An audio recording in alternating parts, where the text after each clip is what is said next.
Për pozitën e kryeprokurorit të shtetit nuk kishte konkuruar asnjëherë, por këtë pozitë ushtroi për rreth 3 vite. Besim Kelmendi megjithatë u shkarkua nga kjo pozitë një ditë pasi që u intervistua nga Prokuroria Speciale e Kosovës në cilësinë e dëshmitarit për masakrën e Reçakut. Atëherë qes në diskutim kush është për shkarkimin e UD kryeprokurorit shtetit nga pozita si në bën. Konstatohet se me 5 vota për aprovohet dhe shkarkohet nga detyra ushtuese e detyrës kryeprokurorit të shtetit. Me qenë se duhet të bëhet zavendësimi i tij, atëherë unë kam një propozim tjetër, unë propozoj që ushtuesi i detyrës kryeprokurorit të shtetit të emërohet Agron Çalaj. Edhe për Çalajin, i cili ishte prokuror në zyrën e kryeprokurorit të shtetit, votuan për 5 anëtarët dhe nga e premtja ai do ulet në pozitën e Kelmendit. Por propozimit për shkarkim të tij ka paraprir një debat i ashpër në mbledhjen e Këshillit Prokurorial.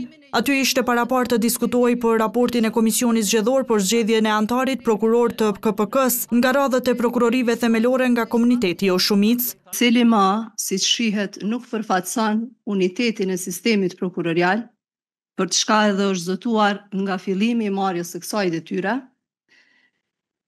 si dhe duke pasur parasysh edhe kërkesat e ndryshme të cilat janë publike tashmë, që Këshilli Prokurorial të propozoj shkarkimin e UD kryeprokurorit të shtetit. Kelmendi u kundërpërgjigj Grandollit duke thënë se ky është plani një grupi që ka pasur synime për ta larguar.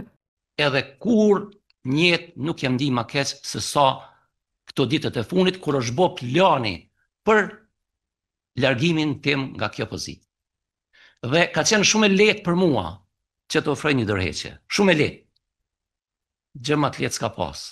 Por duke parë gjithë këtë plan, këtë strukturë të një grupi të caktuar të njerëzve, kam vendosur që deri në fund, të mbes stoik në qëndrimet e mia për të ruajtur sistemin prokurorial dhe prokurorin e shtetit. Kelmendi pas përplasjeve bashkë me 4 anëtar të tjerë të Këshillit lëshuan mbledhjen duke thënë se po tentohet shkatrimi i sistemit. Kelmendi një ditë më parë ka mbajtur një konferencë për media duke thënë se raportimet në media se ka qenë asistenti një gjyqtare e serbe gjatë luftës nuk qëndrojnë dhe se e gjitha është bërë për të ja dëmtuar imazhin.